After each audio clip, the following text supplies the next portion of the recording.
1839.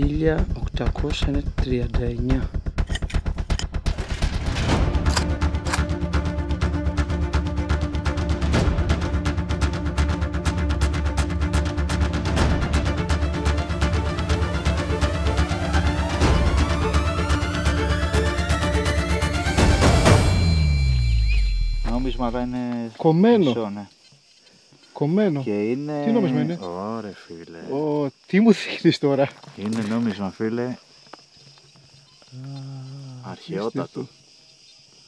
Αυτό πάει για παράδοση.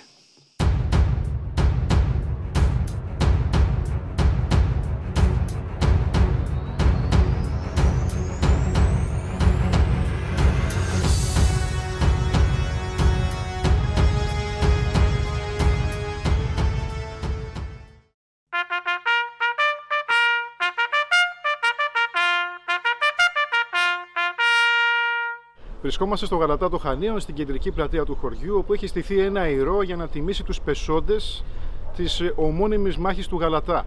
Εδώ είχε γίνει μια από τις πρώτες αιματηρές μάχες. Οι Γερμανοί, όπως γνωρίζετε, ήθελαν να καταλάβουν το νησί, το οποίο είχε οχυρωθεί τόσο από τον ελληνικό στρατό όσο και από τους Άγγλους. Εδώ είναι το μνημείο των πεσόντων. Σήμερα κοντά μας, με μεγάλη μου τιμή, έχω έναν πελάτη παλιό, έναν φίλο, το οποίο ήθελα πολλά χρόνια να τον γνωρίσω, ο οποίος είναι η δήμον της ιστορίας του τόπου του. Είναι ένας ερευνητής, ο οποίος με δικούς του πόρους προχωρά, συντηρεί, διασώζει ό,τι αφορά την ιστορική μνήμη, όπλα από εκείνη την εποχή. Μάλιστα συντηρεί ο ίδιος και ένα προσωπικό ιδιωτικό μουσείο, το οποίο θα πάμε να το επισκεφθούμε. Θα είναι ο ξεναγός μας, είναι μεγάλη τιμή. Θα μας οδηγήσει και στα όρια εδώ και θα κάνουμε και μια εξόρμηση, στην οποία σας προσκαλούμε να είσαστε κοντά μας. Δεν είναι άλλος από το Στέλιο Τρυπαλιτάκη, ο οποίος είναι εδώ, μεγάλη μας τιμή, ο φίλος και ξεναγός μας. Καλώς σας βρήκα, καλώς ήρθατε στο χωριό μου. Χαίρομαι πάρα πολύ που σας συνάντησα εγώ και η ομάδα μου. Πες μας δύο λόγια για τη μάχη του Γαλατά και μετά θα προχωρήσουμε να επισκεφτούμε και το μουσείο σου, να κάνουμε και μια εξόρμηση εδώ στους φίλους μας. Πολύ ωραία. Να συμμετέχουν και αυτοί, να είναι μαζί μας και σίγουρα θα έχει πάρα πολύ μεγάλο ενδιαφέρον. Σίγουρα. Εδώ στο Γαλατά τα πρώτα λεπτά της μάχης της Κρήτης έπεσε το τρίτο σύνταγμα αλεξιπτωτιστών. Στη μάχη της Κρήτης πέσανε 4 συντάγματα αλεξιπτωτιστών, 8.000 αλεξιπτωτιστές συνολικά, τα πρώτα λεπτά της μάχης.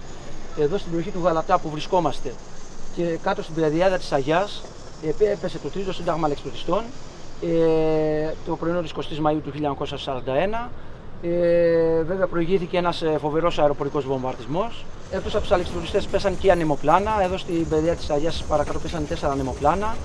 Ένα πέμπτο, στο οποίο επέβαινε ο ανώτατος Γερμανός στρατιωτικός, ο οποίος ήταν άρχιτη τα πρώτα λεπτά της μάχης Κρήτης εδώ στο νησί. Ποιο βαθμός του? Ήταν ο υποστράτηγος Σούσμαν, ο οποίος έσπασε το ανεμοπλάνο του. Ήταν προσγειωθεί εδώ κάτω από το Γαλατά στις φυλακές Αγιάς και έσπασε το σηματόσυκλο λιμούλκης του ανεμοπλάνου πάνω από την Αίγινα.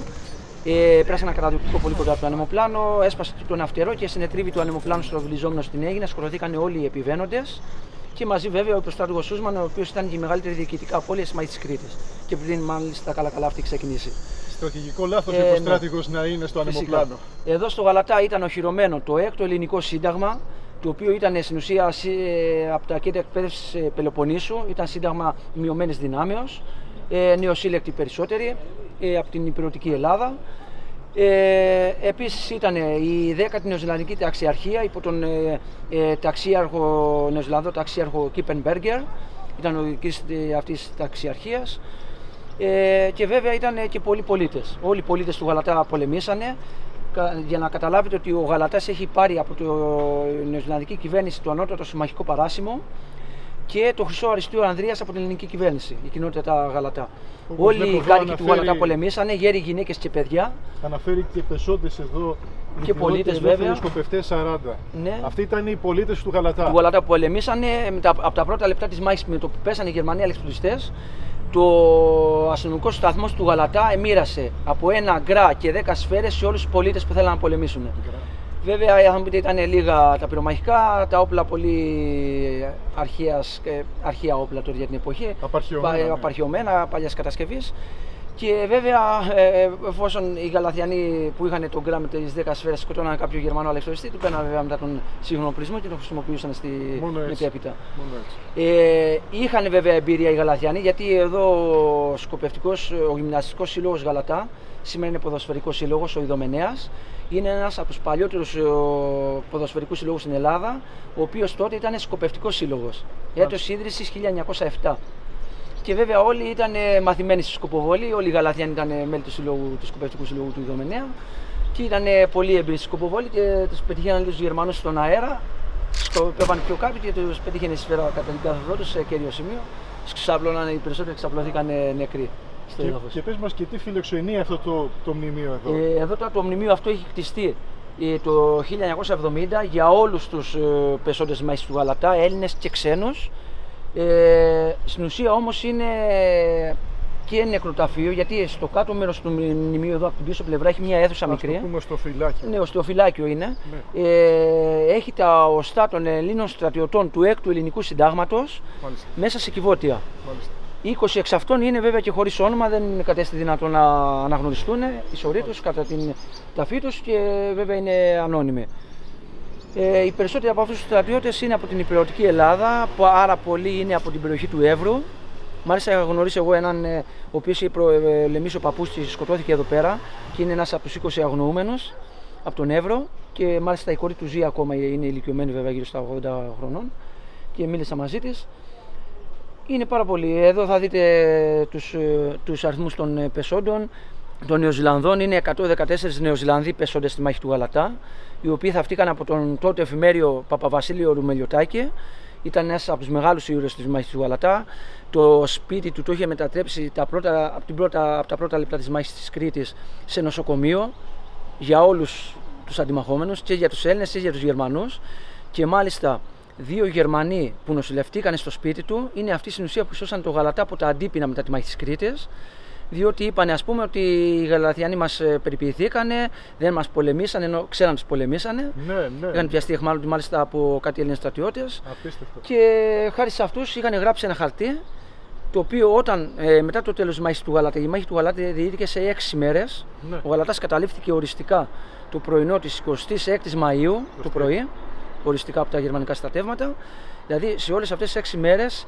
Την ημέρα τον επένανε οι Γερμανοί με τη βοήθεια της αεροπορίας. Το βράδυ οι δικοί μας πετούσαν έξω από το χωριό με νυχτερινές εφόδους μαζί με τους Νεοζηλανδούς. Ανακατάληψη. Και όταν έληξε η μάχη του Γαλατά, βέβαια, ξέραν οι Γερμανοί ότι τους πολέμησαν οι Γαλατιανοί. Τους μαζέψαν στην πλατεία όλους να τους εκτελέσουν. Και δείχνει ο παπάς το χαρτί που είχε από το Γερμανό αξιωματικό στον επικεφαλής του εκτελεστικού αποσπάσματος. Και όπως λένε όλοι, αισθάθηκε λίγο προσοχή σε αυτό το χαρτί ο Γερμανός και είπε του Παπα Βασίλη ότι ό,τι σημαίνει λέει για εσάς το Ευαγγέλιο, σημαίνει και για μένα αυτό το χαρτί, και τους άφησε βέβαια ελεύθερους. Θα πάμε μάλλον στην περιοχή των Σφακίων, εκεί θα ακολουθήσουμε την οδό διαφυγής των συμμαχικών δυνάμεων. Βεβαίως. Που σε αυτή την περιοχή είχαν εγκαταλείψει τεράστιες ποσότητες πολεμικού υλικού οι σύμμαχοι στην οπισθοχώρηση. Δεν μπορούσαν να τα πάρουν βέβαια όλα. Τα οχήματα μείνανε όλα εκεί πέρα. Ο εξοπλισμός, ο πλεισμός και ο εξοπλισμός των 7.000 αιχμαλώτων Νεοζηλανδών και Αυστραλών και Βρετανών που συνελήφθησαν αιχμάλωτοι σε αυτή την περιοχή. Ναι. Δεν καταφέραν να διαφύγουν και δεν προλάβανε να διαφύγουν και τους πήραν αιχμάλωτοι οι Γερμανοί αυτούς τους 7.000. Βέβαια ήταν και παραπάνω αιχμάλωτοι, τους οποίους μετά από διάφορες μέρη εδώ του Χανίων, του Ρεθύμνου και του Ηρακλείου, τους οποίους μετά τους κλείσανε σε στρατόπεδα αιχμαλώτων στην περιοχή των Αγίων Αποστόλων. Είναι η παραλία βορείως του Γαλατά. Ο Στέλιος είναι ανοιχτό βιβλίο και σήμερα θα μας βοηθήσει σε πολλά. Ξεκινάμε, φίλοι. Πάμε.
βλέπεις. Πόσο στο λέει?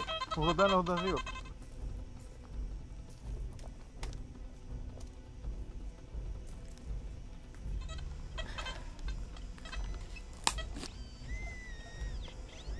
Εδώ είναι στο πλάι.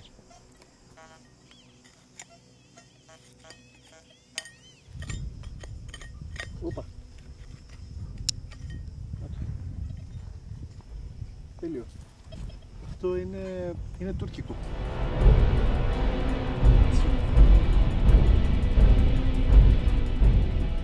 Είναι μήτρα που ρίχνει μέσα το μογίλι και κάνει τα βόλια. Ναι. Λείπει... Μικρά βόλια βέβαια, Ναι. όχι μεγάλα σαν αυτό. Ναι, τα τέτοιο. Κοίτα. Αυτά είναι τα μεγάλα βόλια. Αυτό δεν Ναι, το βάλει, είναι ναι, μικρό ναι, αυτό. ναι, Είναι ναι. τα μικρά βόλια τα βόλια που βάλει. Λείπει το μισό Ναι, βέβαια. λείπει το μισό. Κοίτα πόσο ωραία ήταν Ναι. διακοσμισμένα, πάρα πολύ ωραία. Κοίτα. Δεν βρεις, εδώ είχε τις εγκοπές. Ναι, από εκεί. Πήγαινε είναι. κούμπονε το άλλο τακ, το μισό Στο έβανε και μέσα. από πάνω κοίτα, χύνανε το μολύβι και γινόταν μέσα το βόλι. Ναι. Και βγάλα τα βόλια. Καταπληκτικό Είναι έβριμα. μπρούτζιν, είναι ωραίο. Δεν είναι Μπράβο. χάτσι, είναι μπρούτζιν. Μπράβο. Ωραίο, ωραίο. Μπράβο ρε.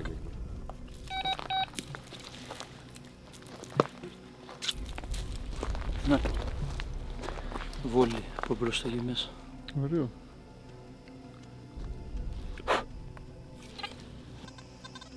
Νόμισμα. Είναι πολύ λεπτό, πρέπει να είναι σαν και αυτό που βρήκε ο Σπύρος. Για δε Σπύρο. Σχεδόν το ίδιο. Γράφει κάτι εδώ πέρα, το αντιγράφει. Α, είναι ίδια πράγματα είναι. Με τα λιοντάρια,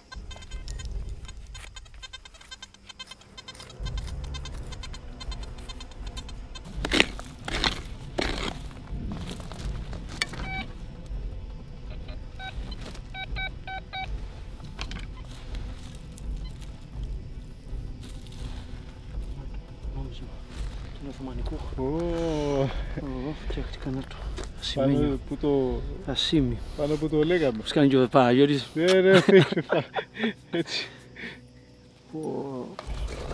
Δεν βρήκα σήμερα ένα και το ήθελα. Για να το δούμε, είναι και άριστο. Του 1839. Διαβάζεις την Ναι. Το χρονολογία Οθωμανικά, ναι, της βλέπεις είναι Αγίου το 1, το Οθωμανικό 2 και 2 Οθωμανικά 5. Αχα. Και προσθέτεις τέλος πάντων μετά 622. Πρέπει να στο χτύπαγε σε μεγάλα νούμερα αυτό. Ναι. Εδώ το γράφεις. Τέλειος. Συγχαρητήρια, ωραίο. Ασίμι, τέλειο.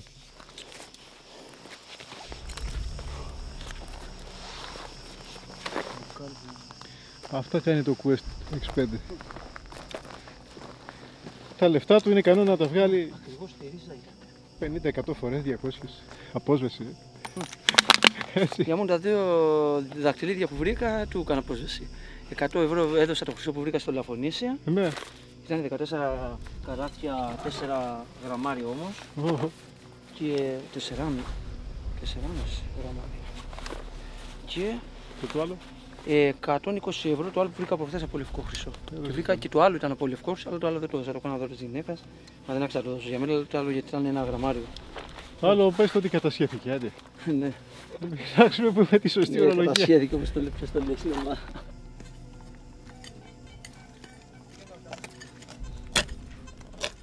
Έχει λίγο βάθος, αλλά... Γεμιστήρας.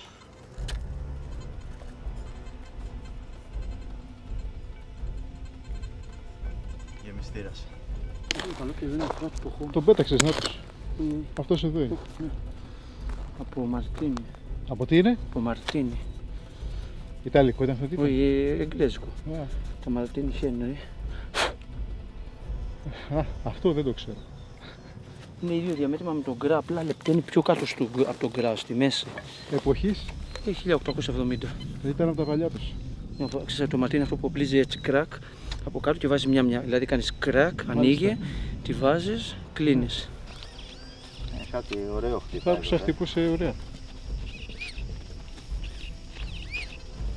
Όπα. Τι είναι αυτό? Νόμισμα είναι Κομμένο. μισό, ναι. Κομμένο. Και είναι... Τι νόμισμα είναι? Ωρε φίλε. Τι μου δείχνεις τώρα?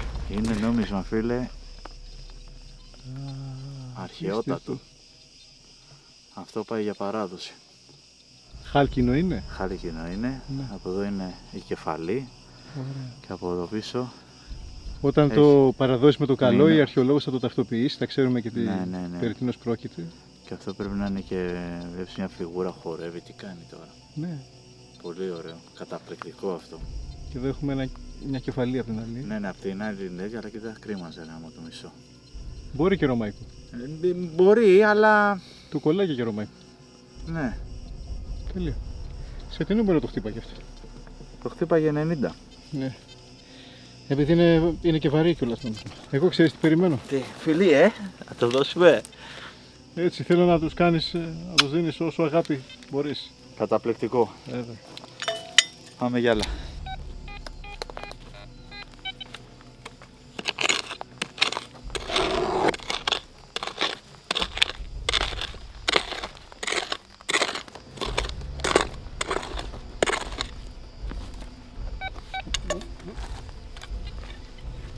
Τι βρήκες.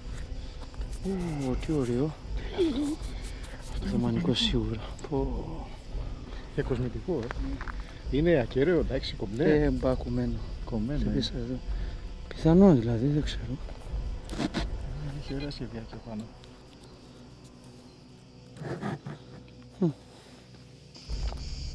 Κάτι τώρα.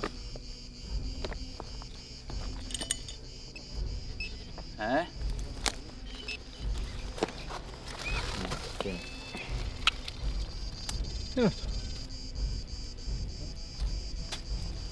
Τουρκικό. Ρωμανικό κουμπί. Κουμπί είναι. Ναι. Είναι κουμπί.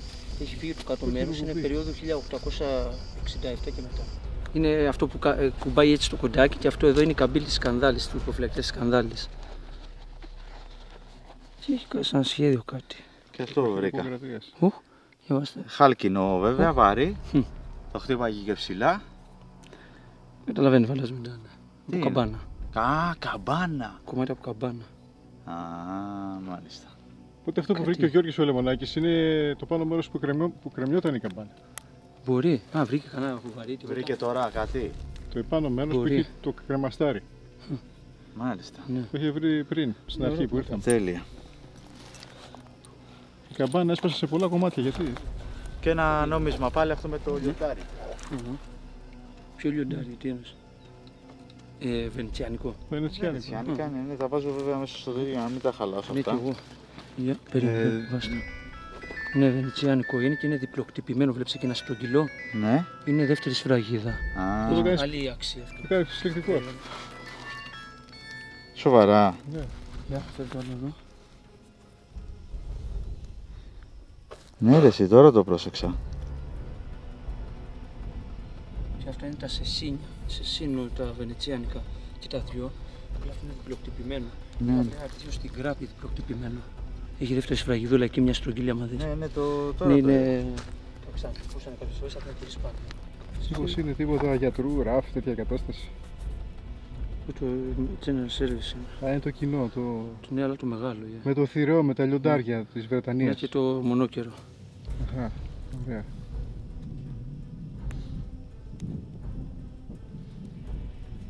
Αυτό θα πήγαινε λογικά στη Χλένη, ας το πούμε. Ναι, αυτό είναι από τη Χλένη. Από τη Χλένη. Θα δείτε εγώ στο σπίτι μια ίδια που έχει τα ίδια κουμπιά, ξέρεις. Ναι, ναι, Σε αρέσει κατάσταση. μάλιστα. Κάνε τον ήχο του επιφανειακού.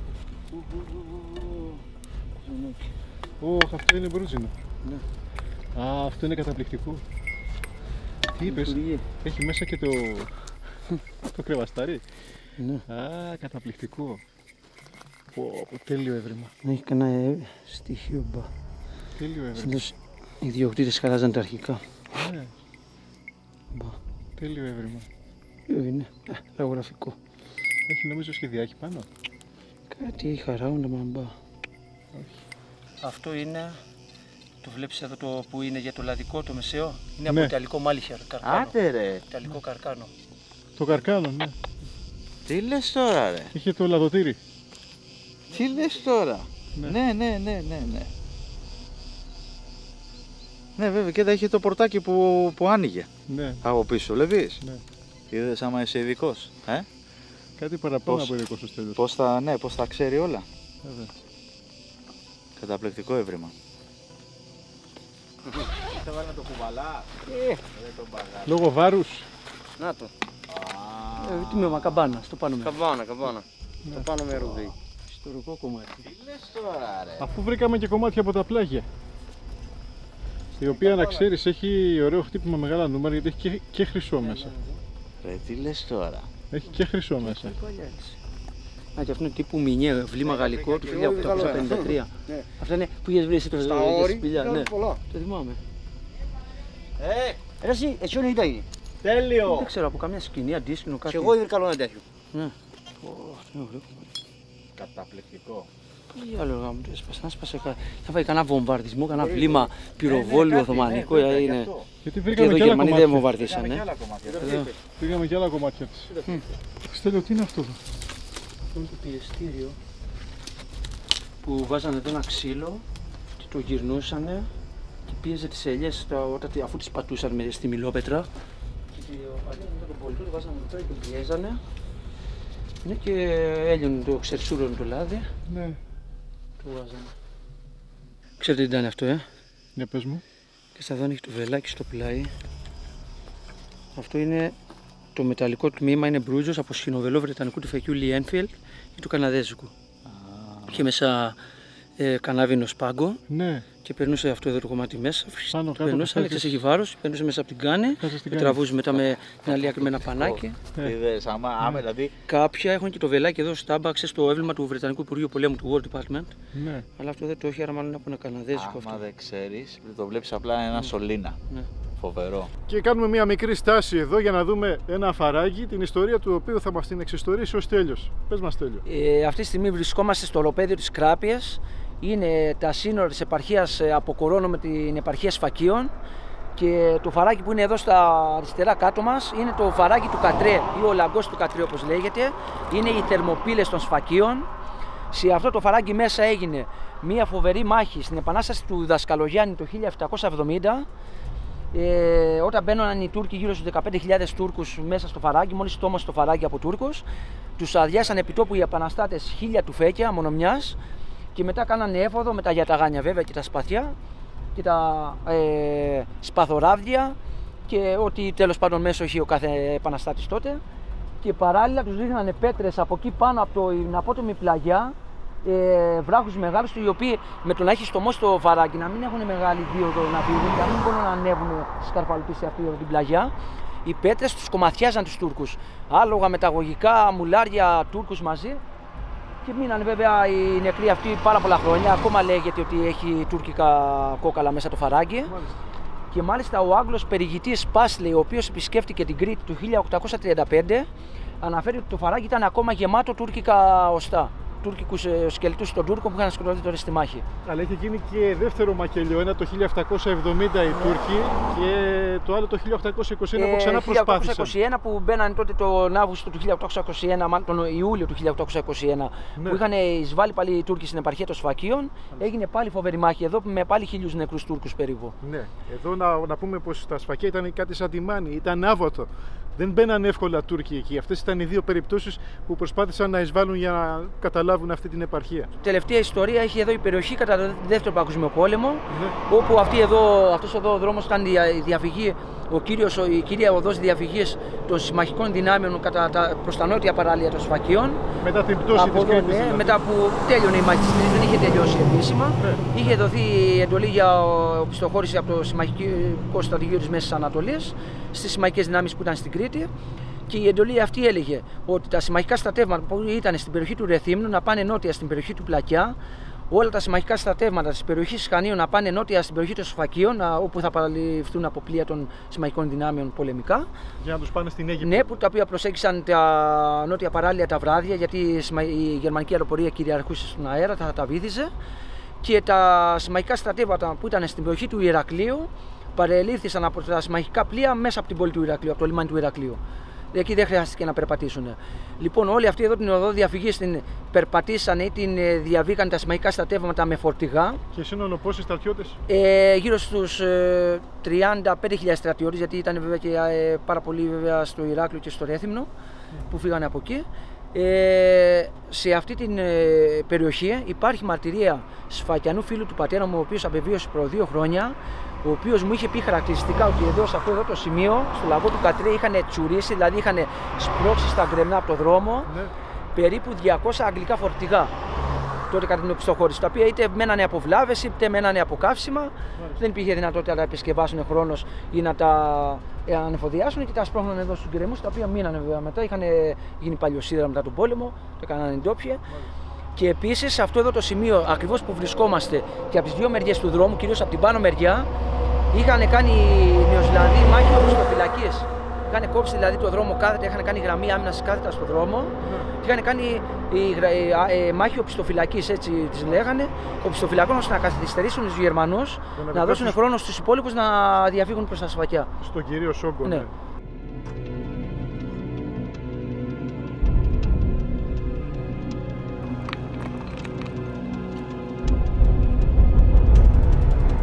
Όλο το οροπέδιο καταρχήν είναι άψακτο. Έχω ψάξει στα πλάγια του οροπεδίου όσο ψάχνω. Προχθές, προ 1 μήνα, βρήκα μια αγγλική θήκη αριστοξογόνου μάσκας, δεν το είχαν βάσει. Αυτοί που κρεμούσαν την τσάντα στο στήθος, ήταν γεμάτη 140-45 σφαίρες για το Tommy Gun, 30 εγγλέζικες του τουφεκιού γεμάτες και πιο πάνω στα 50 μέτρα βρήκα ένα καπάκι από την πανωδική γεμιστήρα Tommy Gun του Thompson του Πολυβόλου.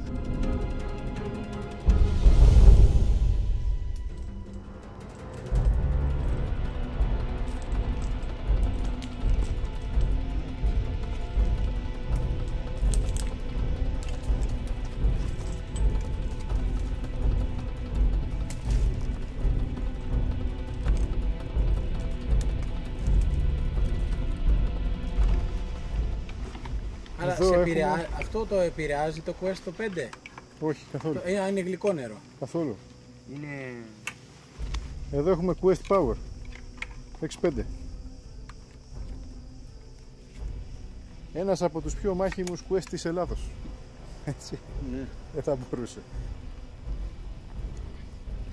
Ένα φορά γωνίες ορειβατικές που δεν με πληγώνουν. Δηλαδή, άμα περπατάω 2 μέρες να περπατώ. Στο στρατό? Η αλεξιπλωριστής, έβεδος αξιωματικός.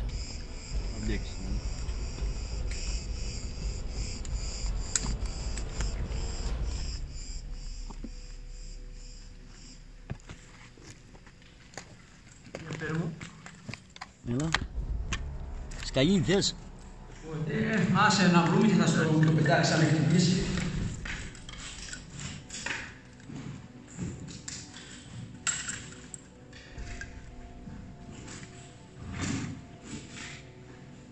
Στην αδιάβα.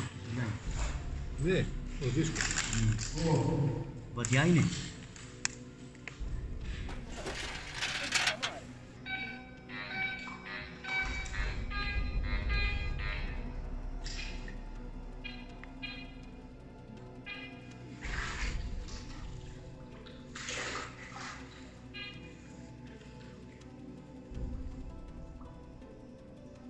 Μόνος μας τέρα. Είναι καλή κουκουίνη. Σάπιο όμως.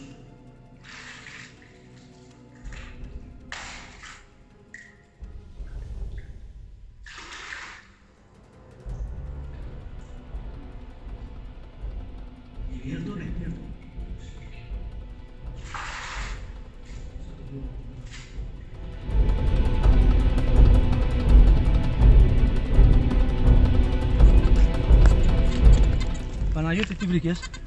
Έχω βρει αυτά εδώ πέρα, έτσι να κλείσω. Λοιπόν, τα αναγνωρίζω όλα. Για εξήγησέ μας τι είναι. Αυτό εδώ είναι επομίδα βρετανική που ήταν εδώ στον νόμο, κάθετα. Σημαίνει Royal Army Service Corps. Αυτή εδώ. Και όπως βλέπω είναι ζευγάρι, ήταν εδώ. Αυτά είναι τα βρετανικά κουμπιά των General Service, γενικής υπηρεσίας. Γενικά, ναι. Έχουν το λιοντάρι με το μονόκερο. Υπήρχαν βέβαια και πιο μεγάλο μεγέθους από αυτά εδώ. Και βλέπω είναι ωραία γιατί έχουν και το κρικάκι μαζί τους από πίσω. Τι άλλο. Αυτό είναι κάτι απροσδιόριστο, δεν ξέρω τι μπορεί να είναι. Αυτό είναι γεμιστήρας. Ναι, αυτό είναι κουμπί από αγγλική φυσικιοθήκη, που ήταν οι κανάβινες εδώ μπροστά. Και ήταν τύπου κλίπ, ας πούμε. Παλάσκα στο πούμε. Ναι, αυτό είναι βλήμα από 45 φυσίγγιο. Ναι. Και μάλιστα Λέω πως δεν είναι ρηγμένο, αν και δεν φαίνονται οι ραβδόσεις. Αν είχε δηλαδή ραβδώσει, θα λέει κανείς πως έχει ρηκτεί, αλλά μάλλον πως αυτό δεν είναι ρηγμένο. Ήταν δηλαδή με τον κάλικα μαζί και σάπισε ο κάλικας, το πιο πιθανό, και αυτό το ίδιο φαίνεται. Δεν είναι ρηγμένο. Αυτά τα είχαν τα Tommy Gun τότε στις μαγεισκρίες, τα Thompson. Τα 45 για τα αμερικάνικα δεν υπήρχαν τότε, δηλαδή σε υπηρεσία εδώ στην Κρήτη. Είχαν κατασκευαστεί βέβαια. Αυτό είναι γερμανικός κάλικας των 9 χιλιοστών. Λούγκερ. Ναι, από Λούγκερ. Το οποίο υπογράφει σημαίνει Patron Fabric. Αυτοί είναι κάλικες από εγγλέζικο του φέκι Lee Enfield. Αυτός είναι πλήρες φυσική αυτό εδώ. Κοίταξε να δεις. Και αυτό είναι γεμιστήρας. Και αυτό είναι γεμιστηράκι από τα καναδέζικα Enfield που λέμε, τα US Enfield 1917 ή Enfield P14. Το ίδιο του φέκι ήταν σε 2 διαμετρήματα και τα 2 διαμετρήματα χρησιμοποιήθηκαν στις μαγεισκρίες. Μπορεί αργότερα να βρούμε και το άλλο αμερικάνικο κάλικα. Τα αμερικάνικα του φέκια που παίρνουν το 0,30 διαμέτρημα, το ίδιο φυσικό που παίρνει και το 1 το Garant, χαρακτηριζόντουσαν ως Enfield, US Enfield 1917 υποδείγματος. Γράφουν πάνω τις εταιρείες, πάνω γράφει US Made κλπ. Αν είναι εγγλέζικο διαμετρήματος, χαρακτηρίζεται ως Enfield P14. Το οποίο έχει πάλι βρετανικές φλαγίδες πάνω και βελάκια κλπ. Πολύ ωραία. Αλλά αυτά εδώ είναι πολύ ωραία. Οι υπομίδες είναι και ζευγάρι. Ναι. Αυτό επειδή έχει και το κομπομάτο από πίσω, υπάρχει περίπτωση να το βγάλανε. Όχι, απλά ξυλώθηκε. Μάλιστα. Εγώ πρώτη φορά τα βλέπω αυτά. Όπως και τα κουμπιά πρώτη φορά τα βλέπω με κρικάκια. Ναι, με κρικάκια. Συνήθως τα περισσότερα ήταν με κρικάκια. Απλά συνήθως αν είναι χωρίς σημαίνει ότι χάθηκε, έφυγε βιαίως. Ναι, κατάλαβα. Ωραία. Αυτά. Ναι. Ωραία βρήματα Παναγιώτη, πολύ ωραία βρήματα. Σε 10 λεπτά μέσα. Σίγουρα θα βρούμε και άλλα εδώ πέρα. Βέβαια. Είναι βέβαια σε πολύ καλή κατάσταση. Καλή, δεν το λες. Αν φτιάξει μια χάμη, θα θες. Αυτή τέτοια δεν βλέπω. Άρα ή τον έχουν λύσει, τον αχρηστέψαν και τον πετάξανε. Ναι. Ξεκινήσαμε φίλοι μου σήμερα από τις 4 ώρα το πρωί από το Κρουσόνα Ηρακλείου να έρθουμε εδώ στα Χανιά, στο Γαλατά Χανίων. Συναντηθήκαμε με τον φίλο μας τον Στέλιο του Τρυπακιτάκη. Καλώς ήρθατε, καλώς σας βρήκα. Να είσαι καλά φίλε, και μας ξενάγησε ο Στέλιος σε κάποια ωραία σημεία. Κάναμε μια πολύ όμορφη εξόρμηση, την οποία έχετε ήδη δει, και καταλήξαμε εδώ στον εξωτερικό χώρο του ιδιωτικού του μουσείου. Να δούμε κάποια επιλεκτικά εκθέματα. Τι είναι αυτά εδώ, Στέλιο? Εδώ το έχω κάποια μεγάλα αντικείμενα, τα οποία βέβαια λόγω χώρου και λόγω όγκου και λόγω βάρους είναι στον εξωτερικό χώρο. Βέβαια να πω εδώ ότι ετοιμάζομαι να μεταστεγάσω τη συλλογή μου σε άλλο τεράστιο χώρο εδώ τους επόμενους μήνες. Εγώ έχω βρει να νοικιάσω εδώ στο Γαλατά.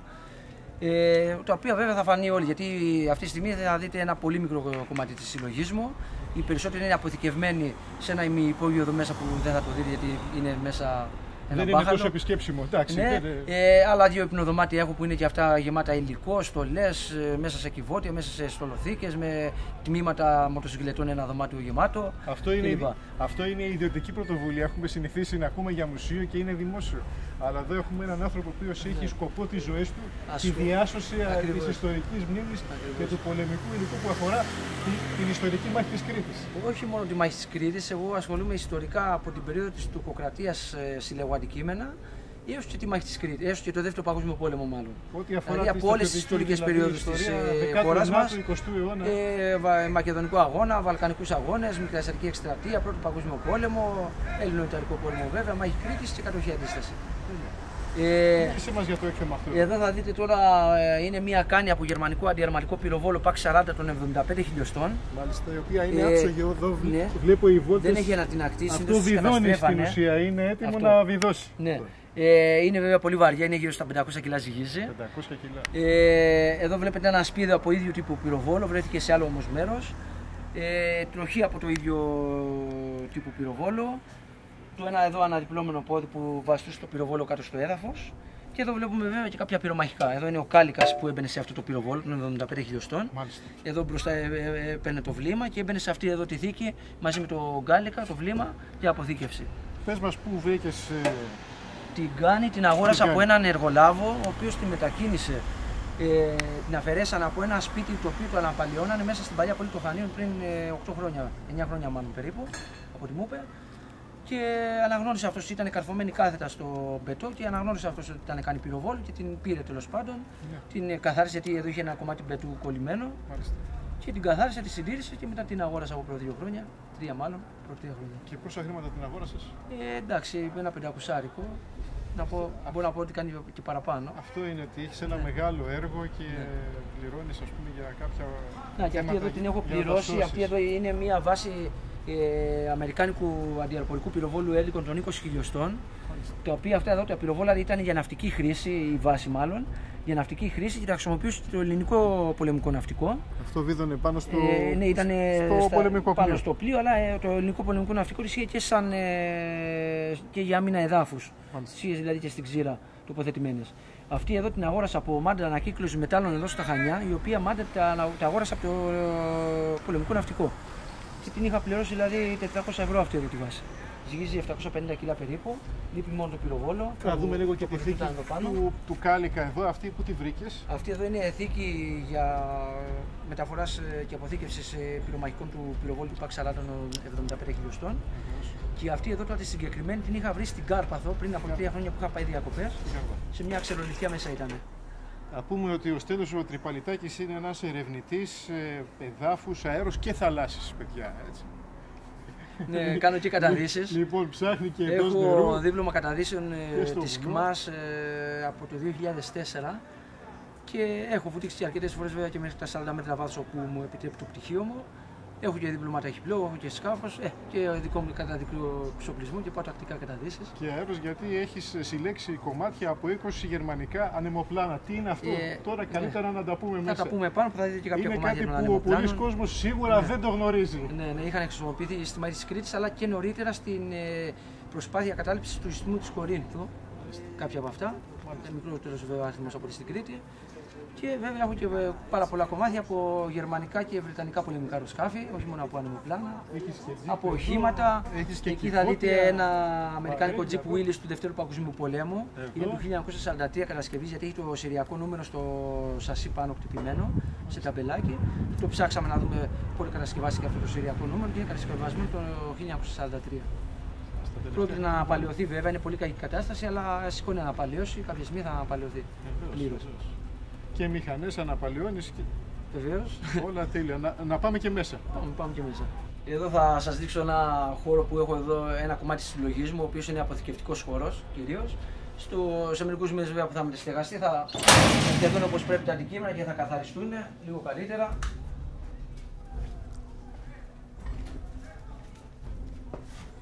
Εδώ πλέον είναι αποθηκευτικός χώρος. Βλέπετε έχω όπλα εδώ πέρα.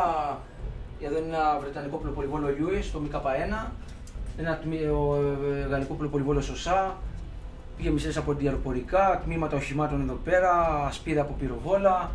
Εδώ είναι το πάτωμα τράτου από ένα γερμανικό ανεμοπλάνο DFS-230 από την περιοχή του Μάλεμε. Έχει εδώ τη βάση της μπαταρίας, αυτό εδώ το ταψάκι, το τετράγωνο είναι η βάση της μπαταρίας του ανεμοπλάνου. Ναι. Έχει τον γάντζο ρημούλκησης, τον μοχλό αφέσεως του σηματόσκηνου ρημούλκησης και τη βάση εδώ του ξύλινου πεδίλου προσγείωσης. Εδώ πέρα. Εδώ είναι το ξύλο, μια τάβλα δηλαδή που ήταν ο πεδίλου προσγείωσης και εδώ είναι το εσωτερικό πάτωμα του ανεμοπλάνου, του πιλωτηρίου. Αυτό είναι από μπροστά από το πιλωτήριό του. Ακριβώς. Τα οποία είναι βέβαια πάρα πολύ σπάνια. Εδώ είναι μια κάνη από γερμανικό αντιαεροπορικό πυροβόλο Flak 38 των 20 χιλιοστών. Έχω άλλες 3 από εκεί πέρα. Εκεί είναι λαμαρίνες από γερμανικά μεταγωγικά αεροπλάνα και έχω και ένα κάλυμα κινητήρα από γερμανικό μεταγωγικό αεροπλάνο UKS-52. Εδώ είναι ασπίδα από γερμανικά αντιαρματικά πυροβόλα PAK 40 των 75 χιλιοστών, PAK 38 των 50 χιλιοστών και PAK 36 των 37 χιλιοστών. Τμήματα από βρετανικά οχήματα, εδώ είναι αυτερό από βρετανικό όχημα κομμάτι. Τμήματα πάλι από ανεμοπλάνα, θήκες οβίδων. Έτσι, εμείς τώρα παίρνουμε μια πάρα πολύ μικρή γεύση, ούτε καν ενδεικτικό για αυτό το οποίο έχεις καταφέρει. Κόπος δηλαδή. Κάτι βάσεις εκεί πέρα. Είναι βάσεις που μπαίνανε στην πλάτη για μεταφορά τρίποδα ιταλικού πολυβόλου Fiat Revelli. Έχω και το manual του πυροβόλου που φαίνεται αυτή η βάση επακριβώς. Μπαίνανε το τρίποδα στην πλάτη, μπαίνανε τα δύο πόδια έτσι χιαστή προς τα πάνω και το άλλο προς τα κάτω και μπαίνε με ημάντες στην πλάτη. Αυτό εδώ είναι λαμαρίνα επικάλυψης φτερού από γερμανικό μεταγωγικό αεροσκάφος UKS-52, τα τρικινητήρια, τα οποία στη μάχη της Κρήτης είναι αυτά που ρίχναν κυρίως στους αλληλεξπλωριστές και μεταφέραν και βέβαια και όλα τα στρατεύματα στην Κρήτη και τα υλικά. Αυτή εδώ έχει βρεθεί στο κόκκινο χωριό στην Αποκόρονα, δεν έπεσε και κάποιο αεροσκάφος, μάλλον τη μεταφέραν από κάποιο άλλο σημείο. Έχει το γνήσιο πράσινο χρώμα, βλέπετε εδώ τα πριτσίνια όλα και τα νεύρα εσωτερικά. Εδώ πέρα, το ανοιχτό γαλάζιο χρώμα από μέσα. Είναι βέβαια μεγάλο κομμάτι αυτή. Εδώ είναι κάποια κάνιστρα βρετανικά νερού που μπαίναν σε μουλάρι από εδώ πέρα, προσαρμόζανε. Έχει τα μπελάκι 1940 και ένα ιδιαίτερο τρόπο ανοίγματος για να βγαίνει το νερό απ' έξω ώστε να μην ανοίξει το καπάκι και χυθεί το νερό. Ναι. Εν κινήσει. Βάζανε ένα ευκαπτό σωληνάκι, το τραβούσανε. Εδώ είναι κάνες γαλλικών όλμων brand του 1934 υποδείγματος των 81 χιλιοστών. Το συγκεκριμένο υπόδειγμα το έχει χρησιμοποιήσει το ελληνικό στρατό στην Αλβανία. Αυτές εδώ οι δύο βρεθήκαν στο Γαλατά και έχει ανακτή κάνει στο κάτω μέρος. Προφανώς μετά το τέλος του πολέμου, μάλλον είχαν λάβει οι Γερμανοί μετά την κατάληψη της Γαλλίας. Κάτι τελευταίο που θα σας δείξω εδώ πέρα είναι ένα σκέλος προσγείωσης από βρετανικό καταδιοκτικό αεροσκάφος Brewster Buffalo, αμερικάνικης κατασκευής, το οποίο το έβαλα από τη θάλασσα της περιοχής του αεροδρομίου του Μάλεμε προ 12 χρόνια και είχαν έρθει 3 όλα και όλα τέτοια αεροσκάφη σε όλη την Ελλάδα, σε όλο το δεύτερο παγκόσμιο πόλεμο. Και τα 3 τα βρήκαν κατεστραμμένα οι Γερμανοί πάνω στον αεροδιάδρομο του Μάλεμε μετά το τέλος της μάχης της Κρήτης και τα συγκεκριμένα είχαν έρθει πριν τη μάχη της Κρήτης, τον Μάρτιο του 1941, στο αεροδρόμιο του Μάλεμε και ήταν πρώην βέλγικα αεροσκάφη.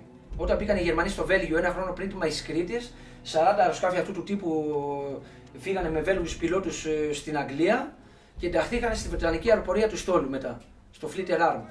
Και 3 από αυτά είχαν έρθει πριν τη μάχη της Κρήτης, το Μάρτιο του 1941, εδώ στο Μάλεμε και τα βρήκαν κατεστραμμένα οι Γερμανοί στο αεροδρόμιο του Μάλεμε πάνω. Καταστρέψαν οι Γερμανοί με πολυβολισμούς πριν τη μάχη της Κρήτης. Και το σκέλος αυτό προσγείωσης που βλέπετε είναι του ενός από αυτά τα 3 αεροσκάφη. Εδώ τώρα είναι ένα πάλι μικρό κομμάτι της συλλογής μου, εξωτερικό εδώ σε ένα μπαλκόνι. Κάποια μεγάλα αντικείμενα, τα οποία λόγω χώρου τα έχω εδώ στο μπαλκόνι. Θα ξεκινήσω από αυτές εδώ, είναι 2 γερμανικές αεροπορικές βόμβες των 50 κιλών και οι 2 βρεθήκαν μέσα στη θάλασσα στην περιοχή του αεροδρομίου του Μάλεμε. Αυτή εδώ που την έχω βάψει μπλε χρώμα, περίπου στο γνήσιο χρώμα που ήταν και τότε. Βρέθηκε 500 μέτρα από την ακτή, 11 μέτρα βάθος, στον Ταυρονίτη.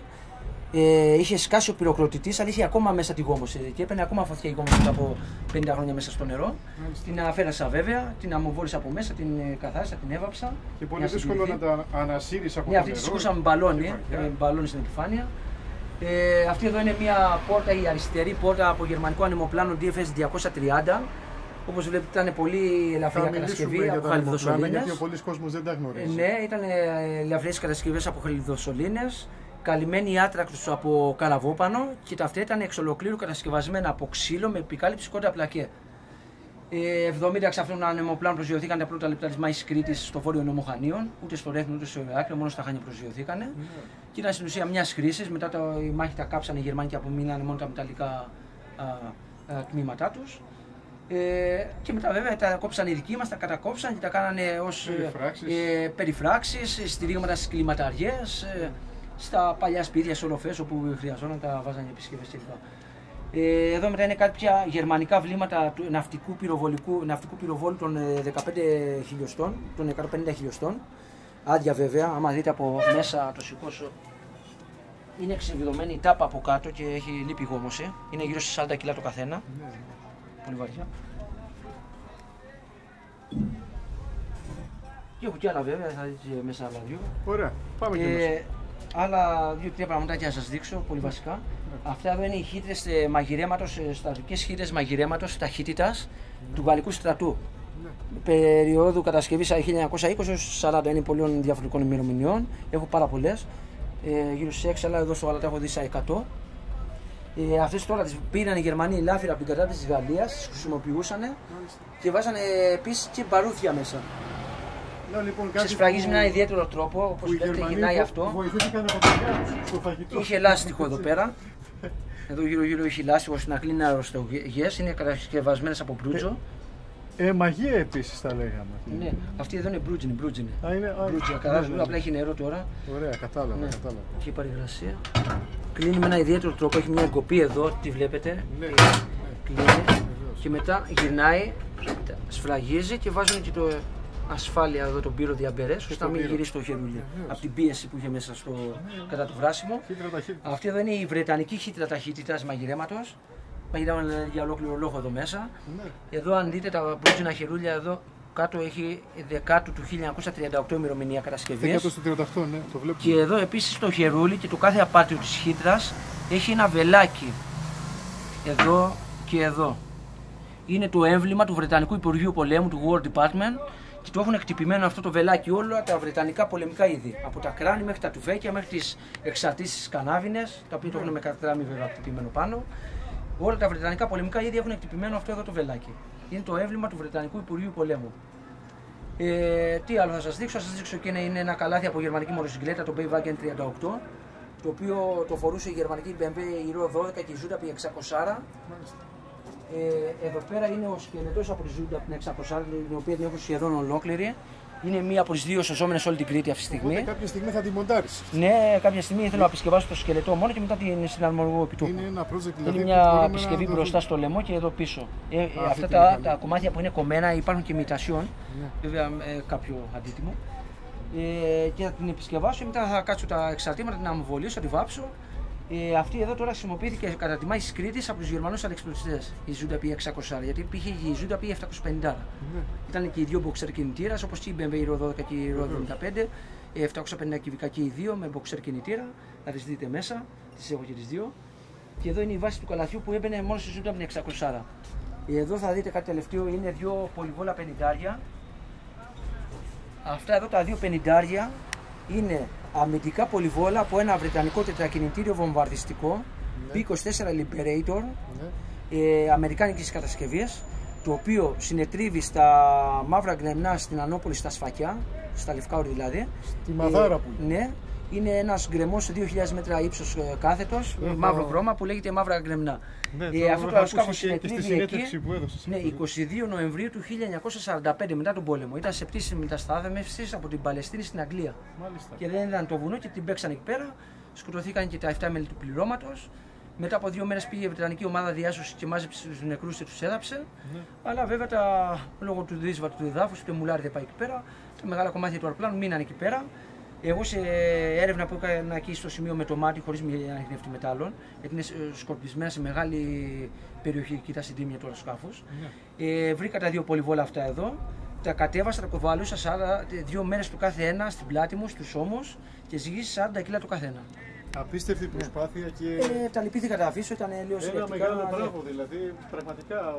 Είναι εξωστευμένα βέβαια. Σκέφτεται να διασώσει αυτό το υλικό εδώ από την ιστορία μας. Πραγματικά έχουμε μπει στον εσωτερικό χώρο του Μουσείου του Στέλιου Τρυπαλιτάκη και έχουμε μείνει άναυδοι. Η ποσότητα αυτών των υλικών, η καλή τους κατάσταση είναι μοναδικά. Δεν ξέρω, αλλά ο μόνος τρόπος να εκφράσεις ένα καλό σου φίλο κριτικό τα συναισθήματά σου είναι μέσα από μια μαντινάδα πάντοτε, έτσι. Ήρθα και βρήκα το φίλο μου, το Στέλιο Τρυπαλιτάκη, ο οποίος έχει σκοπό με αγάπη και μεράκι να διασώζει τάγματα από την πολεμική ιστορία για να μαθαίνουν τα Ελληνόπουλα από ιδιωτικά μουσεία ότι πρώτη έστειλε το μήνυμα της νίκης η ένδοξη μάχη της Κρήτης. Αυτή τη ματινάδα θέλω να του αφιερώσω και επειδή ξέρω ότι εδώ είναι ο νούμερο 1 ειδήμονας, ας μας κάνει μια μικρή ξενάγηση. Γιατί μόνο μικρή μπορεί να είναι, μπορούμε να μιλάμε για μέρες. Ναι, σίγουρα. Θα σας κάνω μια σύντομη με κάποια βασικά υλικά. Εδώ είναι κάποια τουφέκια που χρησιμοποιήθηκαν από τα συμμαχικά στρατεύματα στη μάχη της Κρήτης. Τα περισσότερα βέβαια έχουν αγοραστεί, άρα είναι όμως γνήσια από εδώ τα περισσότερα από τα Χανιά.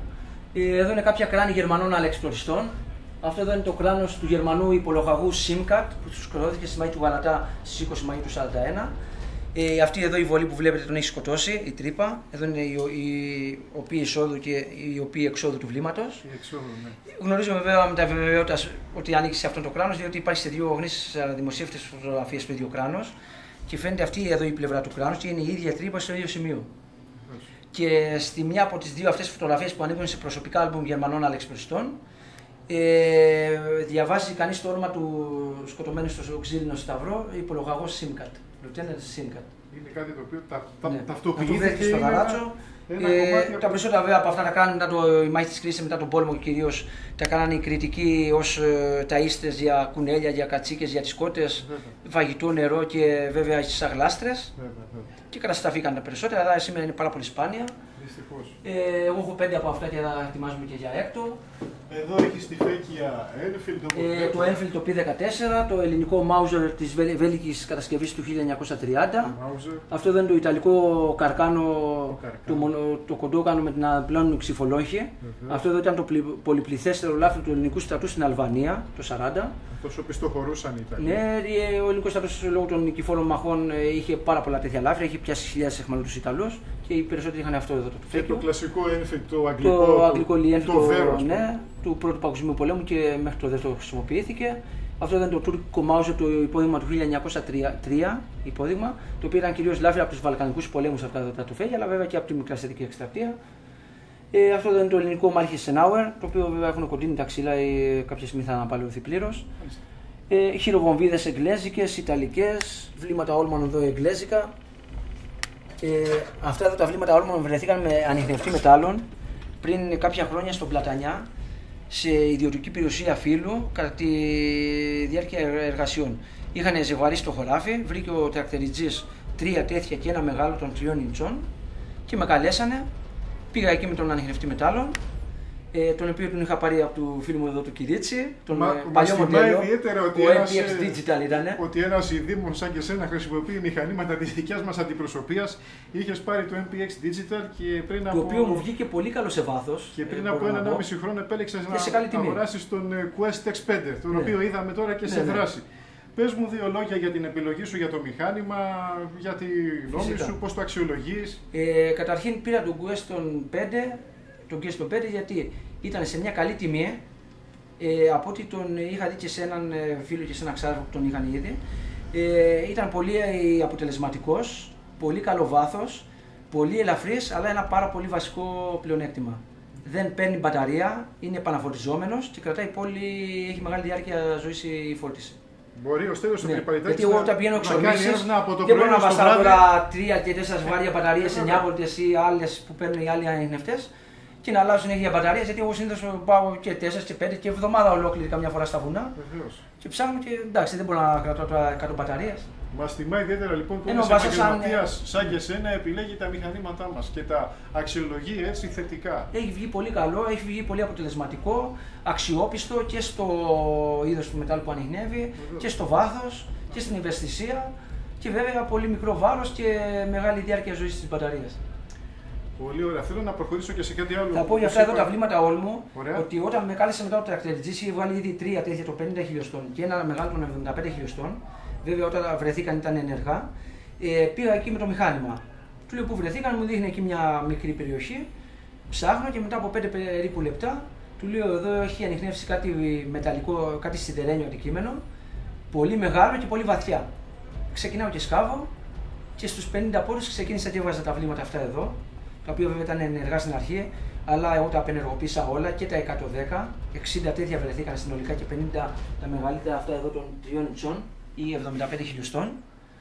Τα οποία τα μισά από το κάθε είδος τα δώρισα στο Μουσείο του Πλατανιά, το πολεμικό, το δημόσιο. Είναι κάτω από Άγιο Δημήτριο, η ηγετική εκκλησία του Πλατανιά. Και τα υπόλοιπα μισά από κάθε είδος τα κράτησα για τη δικιά μου συλλογή. Όπως το βλέπετε τα εκθέτω, είναι πλέον συλλεκτικά αντικείμενα, ανενεργά, άδεια. Θέλω να μας πεις για τα γερμανικά ανεμοπλάνα. Είναι αυτό κάτι που ο πιο πολλής κόσμος δεν το γνωρίζει και εσύ έχεις συμβάλει στα μέγιστα στο να διασωθούν αυτά. Έχεις εδώ και κάποιες φωτογραφίες νομίζω που αφορούν ανεμοπλάνο. Έχω τμήματα από 20 διαφορετικά ανεμοπλάνα DFS 230 εκ των 70 που προσφέρθηκαν τα πρώτα λεπτά της Μάης Κρήτης. Να πούμε για τη χρήση, να πούμε για την αποστολή του στην 20η Μαΐου του 1941. Τι ήταν αυτά τα γερμανικά ανεμοπλάνα λοιπόν και από πού ξεκίνησαν και ποιος ο σκοπός τους. Ήταν ένα φοβερό όπλο ευνηδιασμού της εποχής, το οποίο σε αντίθεση με τους αλεξιπτωτιστές, ο αλεξιπτωτιστής έκανε κάθετη κέραση, έτσι λέγεται, πέφτει δηλαδή από το αεροπλάνο και έπεφτε κάθετα. Άρα ο αμυνόμενος άκουγε το αεροπλάνο, κοιτούσε στον αέρα, έβλεπε το αεροπλάνο, έβλεπε τον αλεξιπτωτιστή. Με το νομοπλάνο όμως υπήρχε κάτι άλλο, είχαν ένα πλεονέκτημα. Μπορούσε να τραβήσει το αεροπλάνο, το ορμουλικό αεροσκάφος, πολύ μακριά από το στόχο και αυτά με ανεμοπορία να ανεμοπορήσουν έως και 50 χιλιόμετρα. Αναλόγως το αέρα και το βάρος βέβαια. Να πούμε ότι αυτά σένονταν πίσω από τα Junkers 52 από ένα σειρματόσκηνο. Και βομβαριστικά βέβαια τα δημιουργούσαν, όχι μόνο Junkers 52. Από ένα σειρματόσκηνο μήκους 100 μέτρων. Ναι, περίπου 40-50 μέτρων ήταν βασικά. Και ξεκίνησαν από αεροδρόμια της Κορίνθου, της Υπηρετικής Ελλάδας, το Τατόι, τα Νάγρα, Μέγαρα, από εκεί. Αυτά ξεκίνησαν λοιπόν σύνολο 70 αεροπλάνα.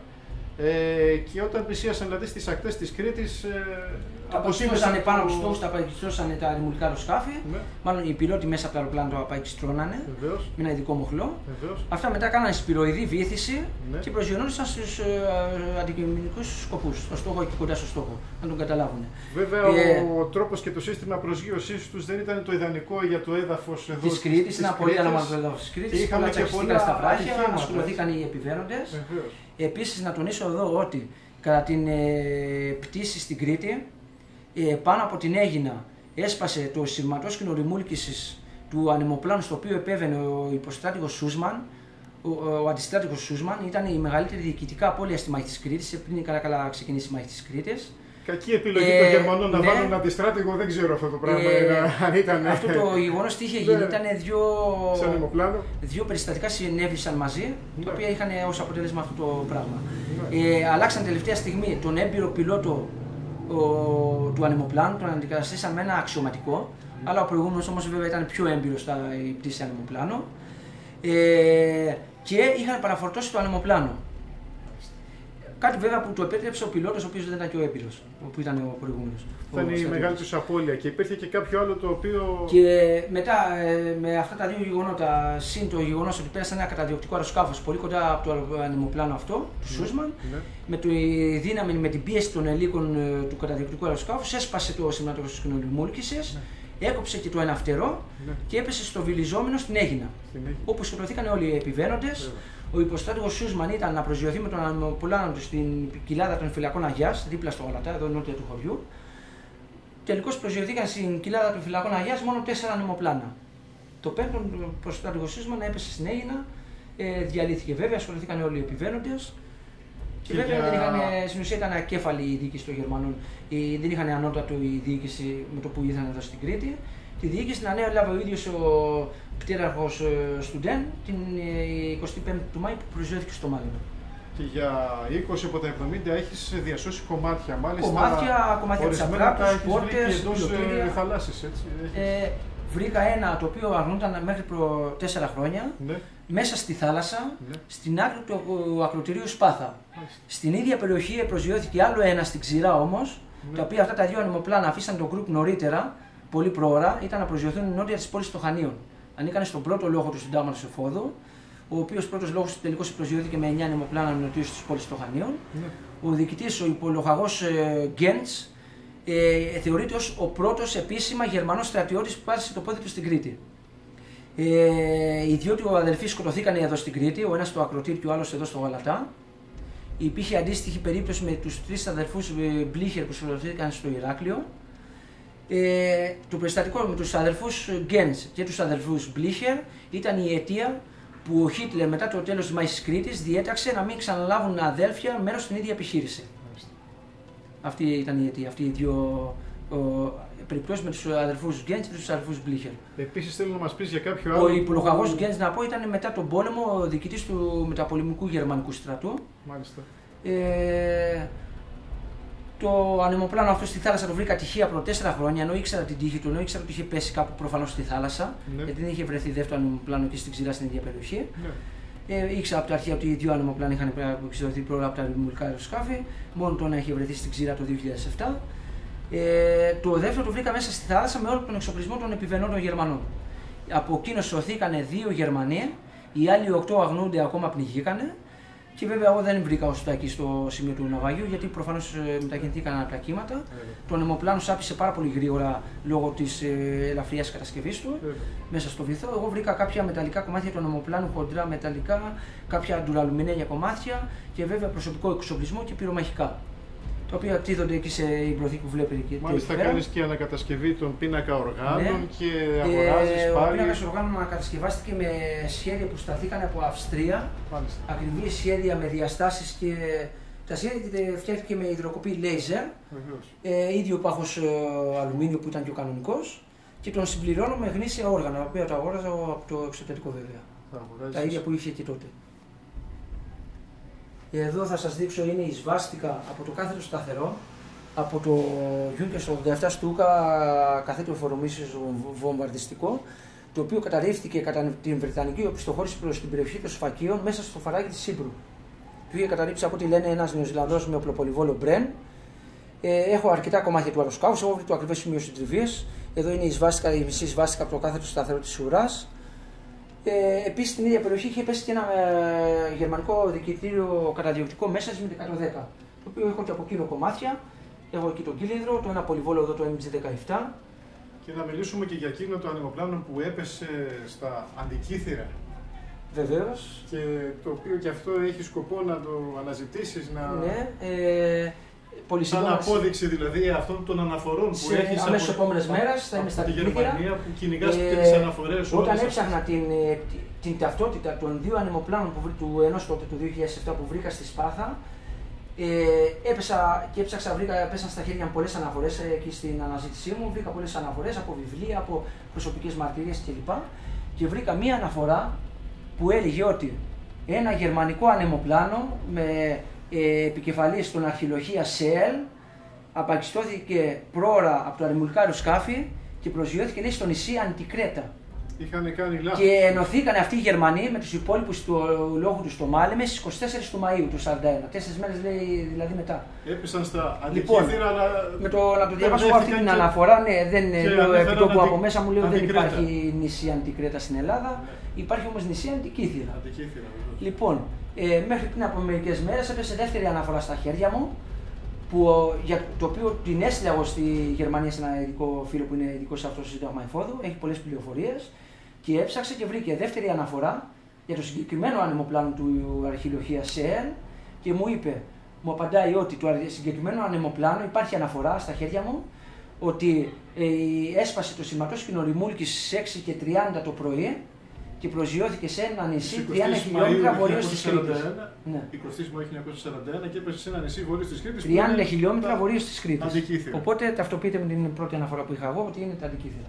Και σκοπεύεις να πας και εκεί να το αναζητήσεις, να μιλήσεις με τους παλιούς. Λοιπόν, ποιο είναι τώρα εδώ το μυστικό σε αυτή εδώ την αναζήτηση. Ναι. Ότι όλοι του πληρώματος σωθήκαν. Τι σημαίνει αυτό? Αν το αντιπαραβάλλουμε με το άλλο ανεμοπλάνο που βρήκα στη Σπάθα στη θάλασσα μέσα. Αυτά είναι τα κομμάτια ναι, του. Ναι, τα κομμάτια του.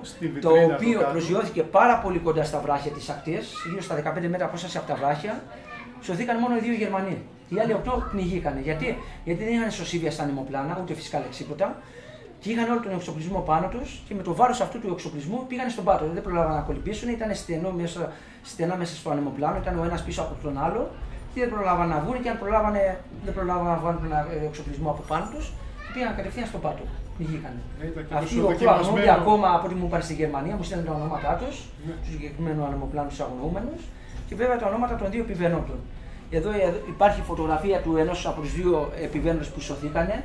Είναι ο υπαξιωματικός Μέουρερ, ο οποίος συνελήφθη αιχμάλωτος από τους δικούς μας τους κριτικούς κοντά στο χωριό Αφράτα με τον δεύτερο επιβαίνοντα επιζώντιο του ανεμοπλάνου. Πάνω τους όταν τους ψάξανε, τους βρήκαν ένα ζευγάρι κιάλια και ένα βαρυτικό μαχαίρι της αεροπορίας, το οποίο το είχαν όλα τα πληρώματα της αεροπορίας και οι αεροποριστές, αυτό το μαχαίρι, και τίποτα άλλο. Για να μπορέσουν να κολυμπήσουν, κοιτάξαν μέχρι και τα όπλα τους, τα κράνη και φυσικά ό,τι άλλο είχαν πάνω τους, χειρομοβίες κλπ. Τους συλλάβανε αιχμαλώτους, τους παράδωσαν ζωντανούς στη γερμανική διοίκηση μετά στο Μάλεμε και βγάλανε βέβαια μετά οι Γερμανοί ένα χαρτί ότι όποιος περάσει από το χωριό από τα Φράτα να μην πειράξει τους κατοίκους στο χωριό, γιατί οι κατοίκοι σώσανε αυτούς τους δύο Γερμανούς στους αξιωματικούς της αεροπορίας.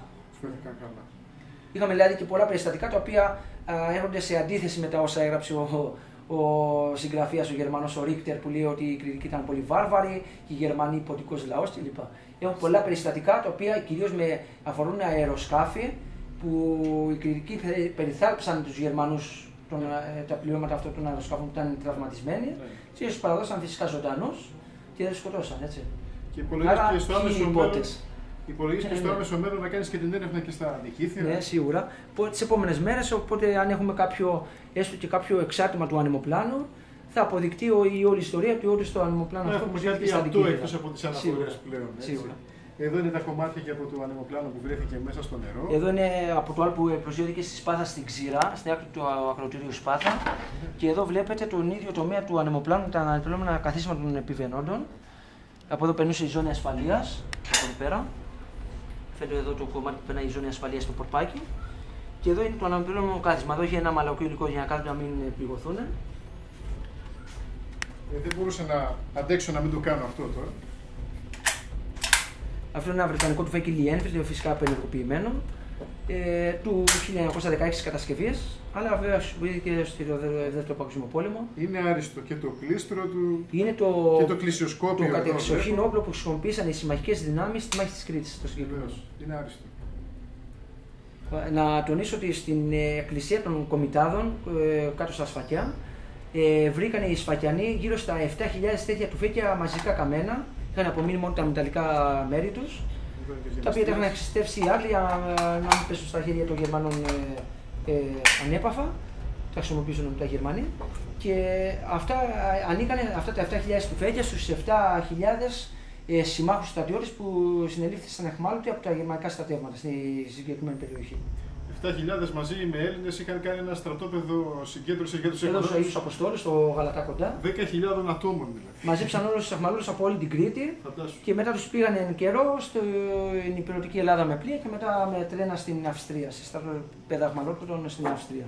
Σε αντίθεση με τους συμμάχους, με τους Άγγλους, με τους Έλληνες, με τους Αμερικάνους, η τεχνολογία στη Γερμανία είχε δώσει τη δυνατότητα σε κάθε Γερμανό στρατιώτη να φέρει τη δική του ατομική φωτογραφική μηχανή. Είναι απίστευτο αυτό, είναι κάτι που δεν το γνώριζα.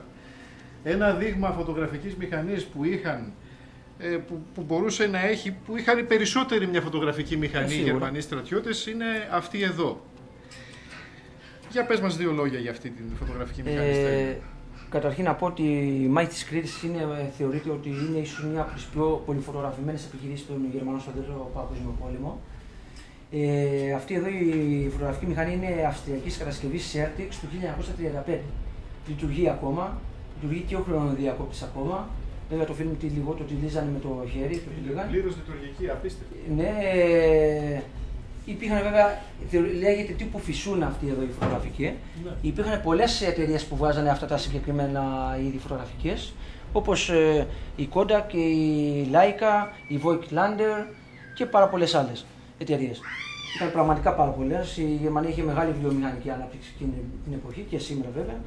Και ήταν ένα φτηνό είδος για τον Γερμανό στρατιώτη, μπορούσε ο κάθε Γερμανός στρατιώτης να την αγοράζει, να την έχει πάνω του. Οπότε όλοι λίγο πολύ τραβάγανε φωτογραφίες από τις επιχειρήσεις που συμμετείχαν. Ακριβώς. Και όσοι από αυτούς επέζησαν και γύρισαν στην πατρίδα τους, αυτές τις φωτογραφίες τις κράτησαν, τις έκαναν άλμπουμ. Δεν παίρνανε μόνο από τη μάχη της Κρήτης φωτογραφίες, παίρνανε και νωρίτερα από την προετοιμασία της επιχείρησης. Ναι.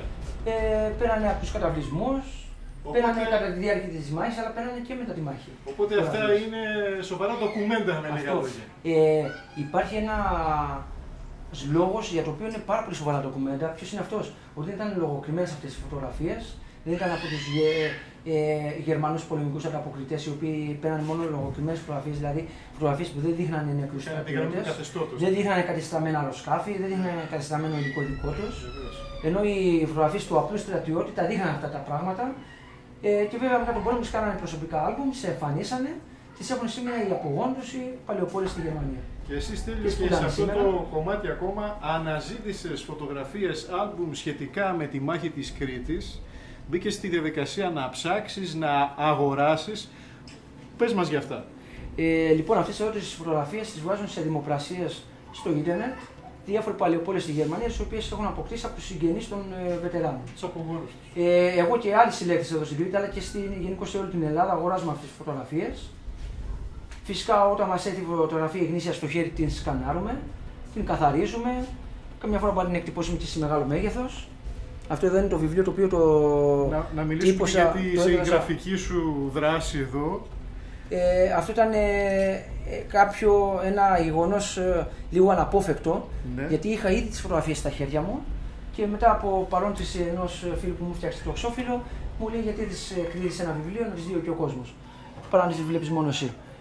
Τότε όταν το ξεκίνησα την ιδέα 120 φωτογραφίες, τελικώς δημοσιοποίησα στο βιβλίο 224 φωτογραφίες. Ένα μοναδικό έργο το οποίο συμπληρώνει πολλά κενά, άγνωστες πτυχές, από το puzzle αυτό της μάχης της Κρήτης. Αλλά και γνωστές πτυχές. Ευχαριστώ Γιάννη, ό,τι μπορούσα έκανα να μην χαθεί η ιστορία μας. Πραγματικά η ιστορία μας πρέπει, αυτές οι φωτογραφίες μετά από τόσα χρόνια ξαναγυρίσαν στην Κρήτη. Που παρουσιάζω αυτό το σαν κριτικός βέβαια αναγνώρισα και τα μέρη σε κάποιες από αυτές.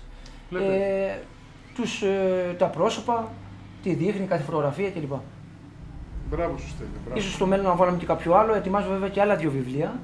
Το ένα έχει τίτλο Αναζητώντας την αεροπορική ιστορία στην Κρήτη, όπου παρουσιάζω γύρω στα 60 αεροσκάφη που έχω βρει τα σημεία συντριβής τους εδώ στο νησί, τις ιστορίες τους, βρετανικά και γερμανικά και αμερικάνικα, τα σημεία συντριβής, τα κομμάτια των αεροσκάφων αυτών και ό,τι άλλο έχει κάνει σχετικά πληροφορία με το κάθε αεροσκάφος. Θα την παρουσιάσω στο βιβλίο, έχει λίγη δουλειά ακόμα αυτό το βιβλίο. Και ένα τρίτο βιβλίο που ετοιμάζω είναι δουλειά τουλάχιστον 24 χρόνων. Έχει να κάνει με τις γερμανικές οχυρώσεις του Δεύτερου Παγκοσμίου Πολέμου στην Κρήτη, το οποίο περιλαμβάνει γύρω στις 800 φωτογραφίες μέχρι στιγμής, σύγχρονες, γύρω στις 100 φωτογραφίες εποχής που έχω εγώ τις γνήσιες, πληροφορίες για τις μονάδες, την κάθε μονάδα που ήταν στην κάθε οχύρωση, ποιος ήταν ο διοικητής, πότε εγκαταστάθηκε εκεί, τι οπλισμό είχε σε πυροβόλα και σε άλλα υλικά, τι μονάδα ήταν βέβαια, αν ήταν του στρατού ξηράς, ναυτικού και αναλυτικά το κάθε τάγμα, τους λόγους κλπ. Και βέβαια αυτό το δώσω στο σύντομο μέλλον. Θέλει λίγη δουλειά ακόμα για αυτό το βιβλίο. Ανακατασκευάζεις, βλέπω εδώ και έχεις ανακατασκευάσει και γερμανικό ποδήλατο. Και μηχανές μοτοσυκλέτες. Θα βγουν και στον δρόμο σύντομα κάποιες από αυτές.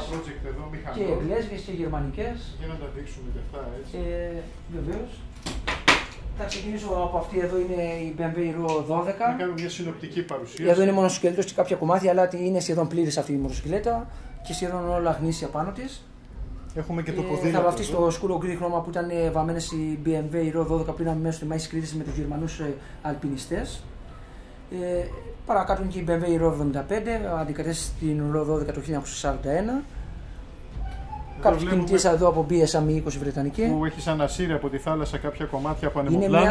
Αυτή εδώ είναι μια γερμανική αεροπορική αντλία νεφοδιασμού καυσίμων αεροσκαφών. Την οποία την έβαλα από η θάλασσα, πολύ κοντά από το αεροδρόμιο του Μάλεμι πριν 5-6 χρόνια. Ας την πούμε λαϊκά τρόμπα καυσίμου, έτσι. Ναι. Τρόμπα βενζίνη. Και αναφοδιάζαν τα αεροσκάφη με το χέρι αν ήταν απαραίτητο με τα βαρέλια των 200 λίτρων. Εδώ είναι ένας τύπος από γερμανικό πολυβολό MG34, βρετανικός εξοπλισμός εδώ πέρα, κάποια ομοιώματα εδώ με εξαρτήσεις της εποχής, βουλγαρική του Πρώτου Παγκοσμίου Πολέμου, γαλλική του Πρώτου Παγκοσμίου Πολέμου, ιταλική, Πρώτου και Δεύτερου Παγκοσμίου Πολέμου, εδώ βρετανική στολή. Έχουμε διασώσει εδώ ένα μεγάλο κομμάτι της στρατιωτικής ιστορίας. Εδώ είναι μια ουρά από γερμανικό μεταβλητικό αεροπλάνο ανεμοπλάνο DFS 230. Εδώ είναι το ίδιο τμήμα από το μάνιο του ανεμοπλάνου. Έτσι, είχαν αυτό το σκαλωτό πλαίσιο δηλαδή. Ναι. Ήταν στην ουσία λεπτή. Μια σκάλα που είχε 10 καθίσματα που καθόντουσαν 10 στρατιώτες με τον εξοπλισμό. Όλοι όμως η κατασκευή του ανεμοπλάνου ήταν με γεωδετική δομή, όπως αυτή εδώ. Ναι. Δηλαδή αυτή εδώ η δομή δίνει μεγάλη αντοχή στην άτρακτο του ανεμοπλάνου και ήταν βέβαια και πάρα πολύ ελαφρύ. Η εξωτερική επένδυση ήταν καραβόπανο. Από καραβόπανο, βαμμένο εξωτερικά, το οποίο στην ουσία είχε πλαστικοποίηση η βαφή, εξωτερικά ας πούμε, και ποτίσει δηλαδή. Το βάφανε βέβαια σε 2 χρώματα παραλλαγή και από κάτω ήταν γαλάζιο χρώμα. Ώστε όταν το βλέπει ο αμυνόμενος από κάτω να κάνει παραλλαγή του ουρανού. Μάλιστα. Και όταν το βλέπει κάποιος από πάνω να κάνει παραλλαγή του εδάφους. Δηλαδή πράσινο, σκούρο με ανοιχτό και καφέ. Εδώ είναι κάποια πορεία τραυματιοφορέων, εδώ είναι ελληνικός εξοπλισμός του Δευτέρου Παγκοσμίου Πολέμου, κράνη, συγκυοθήκες, παγούρια και άλλα πράγματα. Αυτό εδώ είναι ένα γερμανικό κράνος του Πρώτου Παγκοσμίου Πολέμου. Είναι εδώ, βέβαια. Σε άριστη κατάσταση. Αυτό έχει βρεθεί στη Φλόρινα, αυτό εδώ. Το έχω αγοράσει βέβαια, από φίλο. Εδώ είναι ιταλικός εξοπλισμός του Δευτέρου Παγκοσμίου Πολέμου, αντίσκηνα, κράνη, λεξικά ιταλικά και γερμανικά, παγούρια, καραβάνες, κουβέρτα, σκαπτικά υλικά, τυροσκάπανα. Από κάτω είναι ένα γερμανικό αλεξίπτωτο γνήσιο από μετάξι από τη μάχη της Κρήτης. Ναι. Έχεις τέτοιο έκθεμα. Είναι το μισό βέβαια. Αυτό βρέθηκε σε υπομένο σπίτι στην περιοχή του Μάλη μέσα σε μπαούλο. Με διπλό πάτο. Αυτά τα χρησιμοποιούσαν και για να φτιάξουν φουστάνια οι γυναίκες. Ναι, η ρούχα για τις νύφες, στους γάμους, για νηφικά, πουκάμισα, οι άντρες. Καμιά φορά μετά τον πόλεμο τα σκίσαν μέχρι τη μέση και τη λίγανε γύρω-γύρω το ελαιόδεντρα και μαζεύανε τον καρπό, γιατί δεν υπήρχαν τότε δίκτυα βέβαια. Το έχω ακούσει πολλές φορές για τέτοια χρήση, να το χρησιμοποιούν. Εδώ είναι κάποια φανάρια, γερμανικό υλικό τηλεπικοινωνιών κάτω. Πασάλι γάντζι που ήταν για τηλεφωνικό καλώδιο για τα δέντρα, καλώδια εδάφους τηλεφωνικά και ρεύματος, τμήματα και κάποια από γερμανικούς ασυρμάτους κλπ. Εδώ ράδια. Εδώ είναι σε αυτή εδώ την προθήκη γερμανικές νάρκες κατά προσωπικού και αντιαρματικές. Η Telema είναι 35, οι αντιαρματικές. Πάνω η Strapelma είναι 35 κατά προσωπικού. Η Suma είναι 42 εξήλυνη. Εδώ έχεις και ένα μπρεν, βλέπω. Οπλοπολιβόλο μπρεν. Ναι, ακριβώς αυτό εδώ βρέθηκε θαμμένο αλλά χωρίς ανιχνευτή μετάλλων. Κατά τη διάρκεια εργασιών σε ένα χωράφι εδώ στο Γαλατά πριν από 5 χρόνια. Ήταν κάτω, ο ιδιοκτήτης είχε κόψει κάποιες πολύ γερικές ελιές και όταν τις ξεπάρωσε μετακίνηση από το έδαφος ήταν κολλημένο κάτω από την ελιά το οπλοπολιβόλο μαζί με 2 τρίποδες.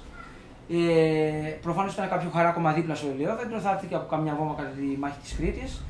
Το πολυβόλο αυτό βρέθηκε, να τονίσω, στον λόφο Σίτου, λόφο Σιταριού, έτσι τον είχαν ονομάσει οι Νεοζηλανδοί στο Γαλατά. Είναι βορειοδυτικά του Γαλατά αυτός ο λόφος και ήταν βαριά οχυρωμένος από τους Νεοζηλανδούς κατά τη μάχη του Γαλατά. Και βέβαια τον καταλάβανε μετά οι Γερμανοί. Προφανώς αυτό ήταν μέσα σε κάποιο χαράκωμα, θα έφυγε από κάποια βόμβα και παρέμεινε εκεί μέχρι και πρόσφατα. Ο Στέλιος Τρυπαλιτάκης είναι πραγματικά αστήρευτος σε ό,τι έχει να κάνει το αντικείμενό του, το οποίο είναι οι ευρέσεις και η ταυτοποίηση του πολεμικού υλικού που έχει να κάνει με τη μάχη της Κρήτης και όχι μόνο. Εμείς επιγραμματικά εδώ είδαμε ούτε ένα 5% των εκθεμάτων στον εσωτερικό χώρο του μουσείου του, το οποίο φιλοδοξεί και εμείς θα τον υποστηρίξουμε να το μεταστεγάσει στο άμεσο μέλλον σε έναν χώρο ο οποίος θα είναι επισκέψιμος 365 μέρες το χρόνο. Ακριβώς. Γιατί αυτή πιστεύω πρέπει να είναι η λογική των μουσείων. Να μπορεί να το επισκεφτεί ο άλλος σε μια αργία που θα πάει τη βόλτα του και βέβαια 12 ώρες τη μέρα. Αλλά θέλω να σταθώ και σε κάτι άλλο που δεν κάναμε αναφορά, αξίζει. Στο εξωτερικό, στο BBC, στο History Channel, όπως θα μας πει, έχουν γίνει πολλά ρεπορτάζ που αναδεικνύουν το έργο του. Έρχονται εδώ πολλοί τουρίστες ήδη και ενδιαφέρονται να δουν αυτά τα εκθέματα. Μας ενδιαφέρει λοιπόν τι ο ξένος ηλεκτρονικός τύπος έχει να πει για αυτήν εδώ την προσπάθεια. Στέλιο, σου δίνω τον λόγο. Λοιπόν, εδώ έχουν ξεκινήσει βέβαια τα τοπικά κανάλια και είχαν κάνει εκπομπές, με πρώτο το Crete TV το 2007. Ακολούθησε η νέα τηλεόραση Κρήτης, το χανιώτικο κανάλι, το 2018, έκανε 2 εκπομπές, μιας ώρας το κάθε επεισόδιο και έχει δεσμευτεί και για Κρήτη. Το BBC έχει κάνει άρθρο εδώ πέρα το 2018, το οποίο σύμφωνα με το BBC, όπως μου είπαν, το διαβάσανε 100 εκατομμύρια χρήστες σε όλο τον κόσμο. Και ακόμα μου έρχονται ξένοι επισκέπτες αυτή τη στιγμή που έρχονται στην Κρήτη για διακοπές και με βρίσκουν μέσω του άρθρου του BBC. Τα άρθρα θα είναι εκεί για πάντα, για όσο υπάρχει ίντερνετ θα είναι αυτά τα άρθρα εκεί. Επίσης είχε κάνει το History Channel 3 ντοκιμαντέρ για τη μάχη της Κρήτης και το πρώτο ντοκιμαντέρ, το πρώτο επεισόδιο από τα 3 ξεκινάει εδώ πέρα μέσα. Επίσης είχε κάνει η Bethany Hughes, η διάσημη Βρετανίδα παρουσιάστρια, η οποία κάνει ντοκιμαντέρ ιστορικού περιεχομένου. Είχε κάνει μάλιστα για τους Μινωίτες, είχε γυρίσει ντοκιμαντέρ στην Κρήτη πριν από 15 χρόνια. Υπάρχει στο YouTube, γύρω στις 3 ώρες διάρκεια. Γύρισε εδώ μια εκπομπή, είχε κάνει μια εκπομπή για όλη την Ελλάδα, στα χνάρια και καλά του Οδυσσέα. Είχε τίτλο Greek Odyssey, αυτό το ντοκιμαντέρ με 6 επεισόδια. Το 4ο επεισόδιο ήταν όλο στην Κρήτη, σε διάφορα μέρη της Κρήτης. Και κάπου στο 46ο λεπτό είχε έρθει και εδώ μέσα, που την ξενάγησα, μιλάμε κάποια λεπτά, δείχνει κάποια πλάνα και λέει κάποια πράγματα. Και το οποίο υπάρχει στο YouTube, όποιος θέλει να το ψάξει θα το δει. Επίσης έχουν γράψει πάρα πολλές εφημερίδες, περιοδικά, έχω γύρω στα 100 δημοσίευματα εφημερίδων.